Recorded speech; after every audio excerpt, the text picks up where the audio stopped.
Ay, yung buhay mo ba? Di masik na. Mga panaobo mo. Hindi na nag-iisip ka. Basta nakapasiram-siram.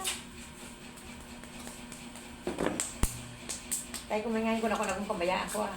Maski pa dyan sa pulang ati ko. Agoy. Ay, kung puro na lang kami to. Paano pa man? Kaya, Puro wayanin kita dyan ka muna. Wala. Kain ng mga ati mo. ako ano yun matrabaho ha. Mga trabaho. Sunod ako lang dyan. Nakay ko ng problema minsan, ang asawa palugod minsan, ang ano, Kaya nga eh. anyada sa tuturong it. Kaya. May mga lalaki man baga na amon naghihingo ha si misis at to sa tungitan.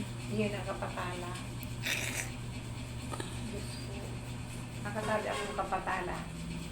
Ikaw na yun, ka magbira dyan na mga ate mo sa lugar na raw. Oo. Kunainain ka. At marites. Kaya, pagkanong ka na mo, hindi ka lang makaurang-urang. Pero kung ada ka sa pamalay mo, pagkanong ka na buliin yung pabukod kami. Ano sa mga ngata ka? Ada ako sa lugar araw, maning tira sa kuya.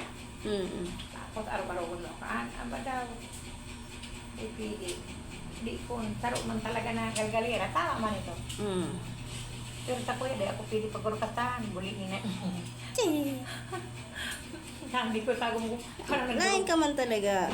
Oo. Anon, kay naghihingo ka man. Saan ko lang nagdodorong-dorong, pinadako kan magurang ko, arugod mo ka, di puta, magkarasahan ka na.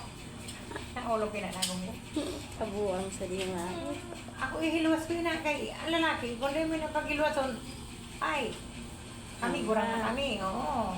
Pero kaya nakikita, dahil ako lamang ka nakukulitan.